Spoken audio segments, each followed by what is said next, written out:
2014, 18 ও 24 মার্কা নির্বাচনের কিছু আলামত লক্ষ্য করা যাচ্ছে, মন্তব্য জামায়াত আমিরের।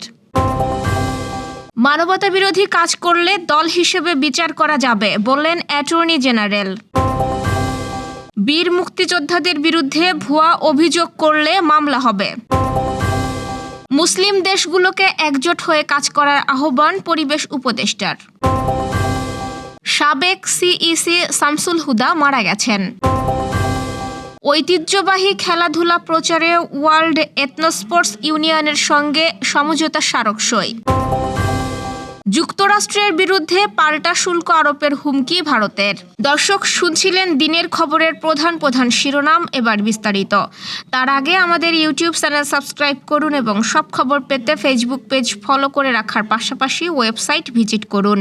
বাংলাদেশের রাজনীতির আকাশে কালো মেঘের আনাগোনা চলছে বলে মন্তব্য করে জামায়াতে ইসলামীর আমির ডাক্তার শফিকুর রহমান বলেছেন, মেঘ যতই ঘন হোক সূর্যকে আটকে রাখতে পারবে না। আগামীতে বাংলাদেশে মুক্তির সূর্য উঠবেই ইনশাল্লাহ।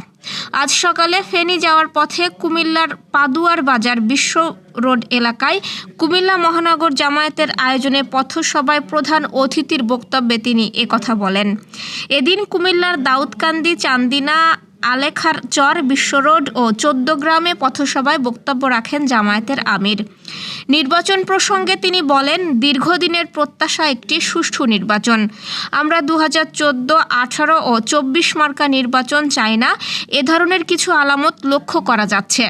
যারা এ ধরনের অপকর্মের চিন্তা করছেন তাদের জন্য আমাদের স্পষ্ট বার্তা, মানুষ রক্ত দিয়ে পরিবর্তন এনেছে, আবার প্রয়োজনে রক্তের বিনিময়ে পরিবর্তনকে সফল করব। এক্ষেত্রে এ জাতি কাউকে কোনো ছাড় দেয়নি, আমরাও দেব না। ডাক্তার শফিকুর রহমান বলেন, যতদিন ফ্যাসিবাদের অস্তিত্ব থাকবে ততদিন আমাদের লড়াই চলবে। আমাদের লড়াই ফ্যাসিবাদীদের বিরুদ্ধে নয়, ফ্যাসিবাদের বিরুদ্ধে। এই ফ্যাসিবাদ পুরাতন হোক আর নতুন হোক। অ্যাটর্নি জেনারেল আসাদুজ্জামান আওয়ামী লীগকে ইঙ্গিত করে বলেছেন, কোনো রাজনৈতিক দল মানবতাবিরোধী কাজ করলে দল হিসেবে বিচার করা যাবে, আর আন্তর্জাতিক অপরাধ ট্রাইব্যুনালে দণ্ডিতরা নির্বাচনে অংশ নিতে পারবেন না। আজ তিনি এসব কথা বলেন। আসাদুজ্জামান বলেন, আওয়ামী লীগ এখন নিষিদ্ধ। প্রত্যক্ষ বা পরোক্ষভাবে যারা তাদের সহযোগিতা করেছে তারা অপরাধী হিসেবে বিবেচিত হবে। বীর মুক্তিযোদ্ধাদের বিরুদ্ধে করা অভিযোগ প্রমাণিত না হলে মিথ্যা অভিযোগকারীর বিরুদ্ধে শাস্তিমূলক ব্যবস্থা নেবে সরকার। মুক্তিযোদ্ধাদের বিরুদ্ধে উদ্দেশ্যপ্রণোদিতভাবে ভিত্তিহীন, হয়রানিমূলক ও মিথ্যা অভিযোগকারীর বিরুদ্ধে প্রয়োজনে ফৌজদারি মামলা করা হবে, এমন হুঁশিয়ারি দিয়ে পরিপত্র জারি করতে মুক্তিযুদ্ধ বিষয়ক মন্ত্রণালয়ে সম্প্রতি চিঠি পাঠিয়েছে জাতীয় মুক্তিযোদ্ধা কাউন্সিল। দ্রুতই এই বিষয়ে প্রজ্ঞাপন জারি করতে যাচ্ছে মন্ত্রণালয়। বীর মুক্তিযোদ্ধাদের বিরুদ্ধে অভিযোগ যাচাইকালে প্রায়ই দেখা যায় কিছু কিছু অভিযোগ উদ্দেশ্যপ্রণোদিত, দুর্নীতির সঙ্গে সম্পর্কিত, ভিত্তিহীন ও হয়রানিমূলক এবং অনেকে অভ্যাসগতভাবে একই অভিযোগ বারবার করে। এক্ষেত্রে ভিত্তিহীন ও হয়রানিমূলক অভিযোগকারীদের বিরুদ্ধে সুনির্দিষ্ট শাস্তিমূলক ব্যবস্থা গ্রহণের বিধান নেই। এতে করে হয়রানিমূলক ও ভিত্তিহীন অভিযোগ দিন দিন বাড়ছে। অনেক অভিযোগ এর আগে যাচাই বাছাই শেষে মিথ্যা প্রমাণিত হওয়ার পরও একই ব্যক্তি ফের অভিযোগ করছে, যা যাচাই বাছাই করতে জাতীয় মুক্তিযোদ্ধা কাউন্সিলের সদস্য ও কর্মকর্তা কর্মচারীদের প্রচুর সময় ও সরকারি অর্থের অপচয় হচ্ছে। পরে বীর মুক্তিযোদ্ধাদের বিরুদ্ধে অভিযোগ প্রমাণিত না হলে এসব মিথ্যা অভিযোগকারীদের বিরুদ্ধে শাস্তিমূলক ব্যবস্থা গ্রহণ করতে প্রয়োজনীয় সিদ্ধান্ত নেওয়া হয়েছে।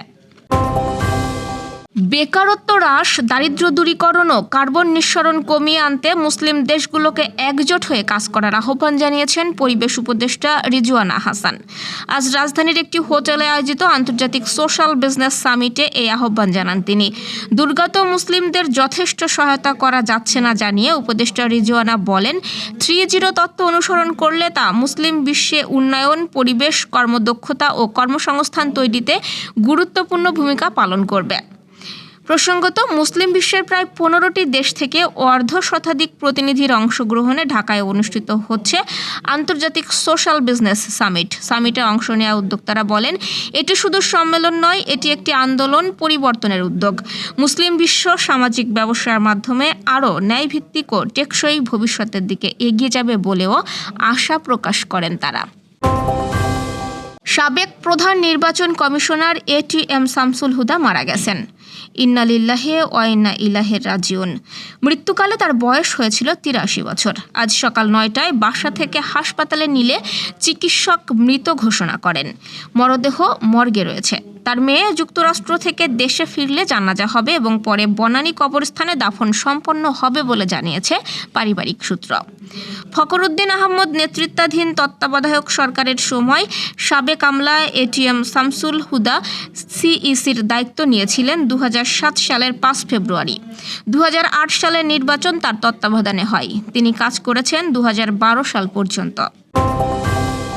ঐতিহ্যবাহী খেলাধুলা ও সাংস্কৃতিক সহযোগিতা বৃদ্ধির লক্ষ্যে বাংলাদেশের যুব ও ক্রীড়া মন্ত্রণালয় এবং ওয়ার্ল্ড এথনোস্পোর্টস ইউনিয়নের মধ্যে একটি সমঝোতা স্মারক স্বাক্ষর হয়েছে। শুক্রবার তুরস্কের ইস্তাম্বুলে ওয়ার্ল্ড এথনোস্পোর্টস ইউনিয়নের প্রধান কার্যালয়ে এই MOU স্বাক্ষরিত হয়। যুব ও ক্রীড়া উপদেষ্টা আসিফ মাহমুদ সজীব ভুঁইয়া এবং ওয়ার্ল্ড এথনোস্পোর্টস ইউনিয়নের সভাপতি নেজমুদ্দিন বিলাল এরদোয়ান নিজ নিজ পক্ষে চুক্তিতে সই করেন। প্রধান উপদেষ্টার প্রেস উইং থেকে পাঠানো এক সংবাদ বিজ্ঞপ্তিতে এই তথ্য জানানো হয়। বিশ্ব বাণিজ্য সংস্থায় যুক্তরাষ্ট্রের বিরুদ্ধে পাল্টা শুল্ক আরোপের প্রস্তাব করেছে ভারত। ভারত সরকারের একটি বিজ্ঞপ্তিতে এই তথ্য জানানো হয়েছে।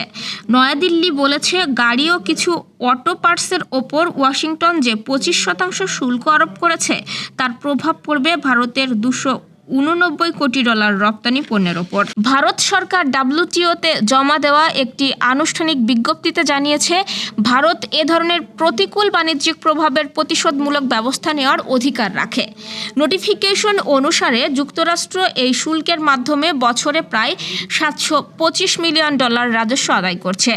এর প্রতিক্রিয়ায় ভারতও যুক্তরাষ্ট্র থেকে আমদানিকৃত পণ্যের উপর সমপরিমাণ শুল্ক আরোপের পরিকল্পনা করছে। তবে ভারত এখনও নির্দিষ্টভাবে জানায়নি কোন কোন পণ্যের উপর এই পাল্টা শুল্ক আরোপ করা হবে কিংবা সেই শুল্কের হার কত হবে। 9 জুলাইয়ের মধ্যে ভারত যুক্তরাষ্ট্রের মধ্যে একটি বাণিজ্য চুক্তি সম্পন্ন করার লক্ষ্য নির্ধারণ করা হয়েছে। মার্কিন প্রেসিডেন্ট ডোনাল্ড ট্রাম্প হুঁশিয়ারি দিয়েছেন, চুক্তি না হলে ভারত থেকে আমদানি হওয়া সব পণ্যের উপর 26% শুল্ক আরোপ করা হবে। এই প্রেক্ষাপটে ভারত কিছু মার্কিন দাবির বিষয়ে নমনীয়তা দেখালেও কৃষি ও দুগ্ধ খাত পুরোপুরি খুলে দেওয়ার বিষয়ে এখনও আপত্তি রয়েছে। দর্শক, এই ছিল দুপুরের আয়োজন। রাতের খবর দেখার আমন্ত্রণ রইল। সেই সঙ্গে এতক্ষণ সাথে থাকার জন্য ধন্যবাদ।